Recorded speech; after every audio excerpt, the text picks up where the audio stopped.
Okay mga kanoisy, next video. Kaya walang sisihan kung ano man ang ilalabas ko sa aking bibig, mga ka-legit. So, kung natulungan ako ni Virgilin, mas natulungan ko rin siya. So, Tama naman yun. Tama naman yun na nag-give and take nga lang sila. Pero, syempre, yung tono kasi, tono ng pananalita.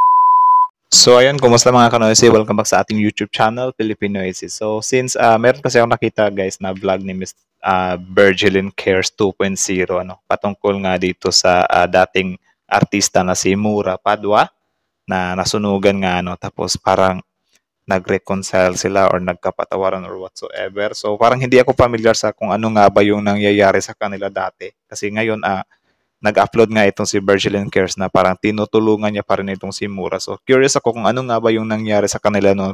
Kasi parang meron nga daw something na lamat na ano. So yun, panonoorin ko lang ito. Nasa sa inyo na lang yan kung sasabayan niyo kung panoorin ito. Kung curious din kayo din, tara, sabayan niyo kung panoorin to. Kung ano nga ba yung mga nangyayari sa kanila noon. So, ang video ito ay mula kay Celebrity Profile PH. So, mayroon itong pamagat na vlogger na si Virgilin 2.0 nagsalita na sinupalpal si Mura.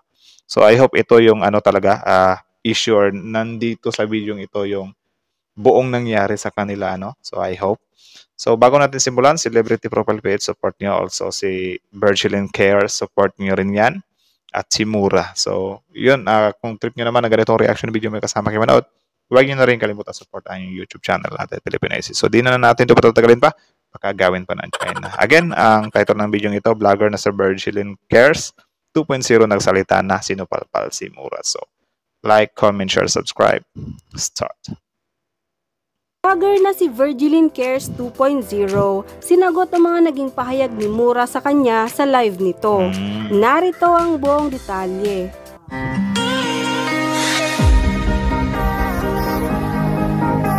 So, ayan, Celebrity Profile Page. Support nyo yan, guys. Tila nga hindi nagustuhan ng mga fans ng Mamigs at Virgilin Cares 2.0 ang mga naging pahayag ni Mura sa kanyang live kahapon. May mga nasabi kasi siya kay Virgilin na hindi nagustuhan ng mga fans. Galit na galit nga ang mga fans. So, ito pati mga fans pala. Dito mo lang makikita ang tunay na pag-uugali ng isang tao. Kaya hindi na nakapagtataka kung bakit kasama siya si Oprah at hindi siya nakapag-antay kay Bunso. Iniisip sana kung hindi dahil kay Virgilin, hindi sana malalaman ng buong sambayan ang katayuan ng buhay na meron siya. Si Virgilin nag-comment pa sa YT ni Mahal na nangungumusta si Mura Kai. Dito mo lang makikita ang tunay na pag-uugali ng isang tao. Mura Kai Seymour, ba't yan? Bakit parang nasulsulan na ata to ni Oprah Myrna? Lahat ng tumutulong sa kanya may nasasabi siyang di maganda. Malayong malayo ka kay Mahal. Sana makaabot sa'yo ito, Mura. Tingnan mo ang listahan ng galit sa'yo. Wala pa dyan ang iba. Unsub na mga bunso. Ako tapos na. Goodbye mayabang Mura. Bahala na may mang-bash sa akin. Basta ilalabas ko na din ang saloobin ko. O diba? Sunod sa trending. So, binatikos din pala siya ng mga fans. Ano? So, I think mga supporters din siya ni Miss Virgilin Cares. Maybe. Tuloy.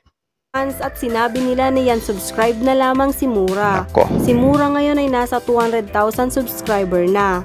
Laki. Ayon pa sa fans na tila maudlot pa umano ang hinahangad nitong silver button. Sari-saring negative comment nga ang pinost ng mga fans laban kay Mura. Bukod kasi sa nagpasalamat siya kay Virgilin sa tulong niya, ay tila nagyabang pa ito. Nako, bakit? Meron din talagang ganyan men nagpapasalamat pero parang hindi siya wholeheartedly. Ano. Parang ano ba na, i-thank you na lang sa lahat. Di ba? Di mo mabawari kung nagpapasalamat ba talaga or hindi. Di ba? Parang nagpapasalamat at the same time nang iinis.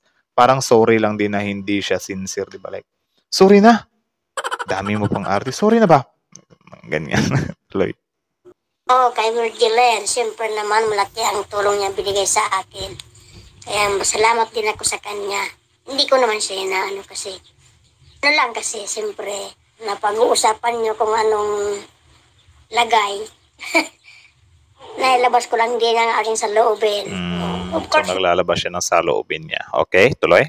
naman malaking binigay sa akin ni Virgilin. Halos 150,000 ang binigay niya sa akin Oo. nung nagbablog Grabe, no? 100k isang bagsakan lang ba yan? Biruin mo yung tulong na 150k isang bagsakan, men. Ang laki nun. Pre. siya doon sa amin. Natural naman yun magbigay siya dahil vlogger siya eh. Paano nga naman lalaki yung kanyang viewers, ang kanyang subscribers kung hindi siya pumunta sa amin. Hindi ba? Naku. Doon siya kumita ng sobra-sobra. So, ayun. So, parang tinutumbok niya pala dito. Maybe natitrigger lang siguro si Mura din sa mga tao, no? Kasi parang ang sinusumbatan niya talaga directly yung mga tao na parang humahanga kay Virgilin eh. Hindi directly kay Virgilin. Di ba sabi niya na, syempre magbibigay talaga sa akin si Virgilin, vlogger siya eh. So parang hindi niya, syempre magbibigay ka talaga sa akin Virgilin, vlogger ka. Hindi naman ganun yung pagkasalita niya, di ba? So maybe triggered siya sa mga tao na sumusuporta kay Virgilin or sa mga tao na parang inaano siguro siya, no? Tama ba? Tama ba? Pre? So yung binigay niya sa akin, tulong niya yun. At tulong ko na rin sa kanya dahil Give and take. mataas yung subscribers niya. Yeah. Kaya walang sisihan kung ano man ang ilalabas ko sa aking bibig, mga kaligit. So, kung natulungan ako ni Virgilin, mas natulungan ko rin siya. So, Tama naman yun.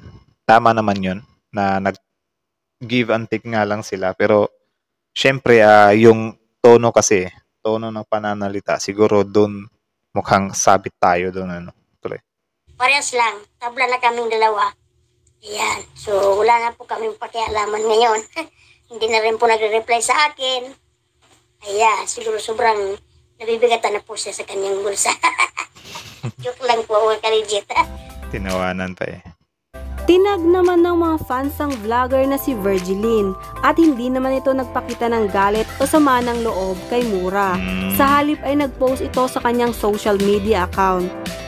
Balang araw magiging kwento na lang tayo sa mundong to, kaya habang nabubuhay pa manatiling mabuti sa kapwa-tao. Hashtag Grabe no, I love you Mura. Hindi talaga siya, parang hindi talaga siya nagtanim ng sama ng loob eh. I love you Mura with heart emoji. So, yun pala yun, men. Yun pala yung nangyari. Yun pala yung nangyari. Actually, ano kasi yung meeting nila, di ba? Yung sa vlog na kaka-upload lang ni Virgilin Cares patungkol nga dun kay Mura na yun nga yung mga nangyayari. So, ito pala yung something ugat, ano. Tapos, ang response lang ni Virgilin Cares dito ay parang ito lang. Balang araw magiging kwento na lang tayo sa mundong to. Tapos, yung balang araw niya, parang nagkakamalabuan sila. Ngayon, nag-reunite naman din sila. Kasi nga si Mura ay nasunugan ng bahay ngayon. Ano? So, yun. Actually, may video clip ako nakita na sinabi ni Virgilin Cares na hindi nga siya galit kay Mura. No? Tapos, yun, napatawad niya naman ito. At, yun, hindi talaga siya nagtanim ng galit, men. So, based nga sa video ito, at dun sa video niya, of course, meron din talagang tao na nagko-comment dito, ano na, ganyan, karma. Kasi sobrang daming, for sure, sobrang daming galit kay Mura nung panahong to na naglabas siya ng saloobing ganito, di ba? Kita nyo naman yung comments na binasa natin. So, parang yung iba nag-ano sila na karma whatsoever.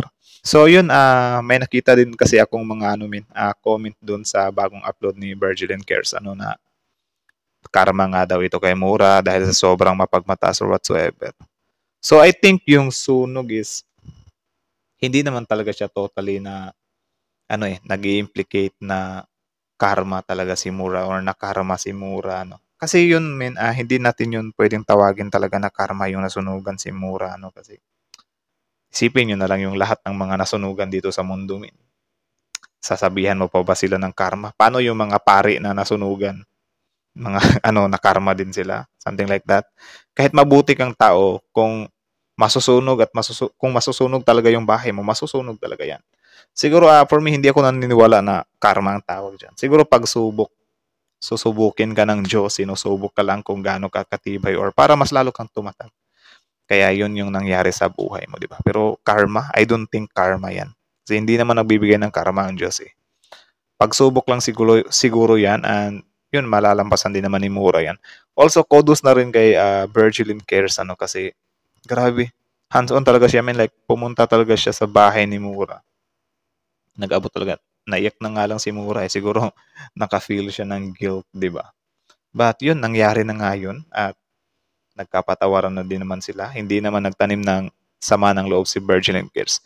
Biruin nyo guys, 2 months ago nang walang upload si Virgil Cares, ngayon lang ulit siya nag-upload muli. Ngayon lang ulit siya nag-upload. Parang naka-special talaga tong ano eh. Pag-upload niya about kay Mura, di ba? Sa YouTube niya, di ba? My goodness. So, yun pala yung nangyari. So, yun lang naman. Siguro, tayo, magkapatawaran tayo. And also, yun nga, magpakumbaba.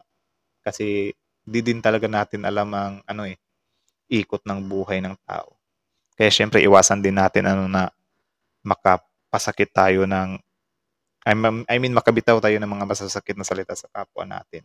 Kasi, yun, di natin alam sa kinabukasan na hinaharap natin, may mangyaring sa atin, titignan pa tayo na nakarma tuloy. Something like that, di ba? Huhusgahan na naman tayo, di ba? Something like that. So, yun, hanggang dito na lang. Celebrity Profile Page, Filipino IC. So, again, like, comment, share, subscribe. Filipino IC. So,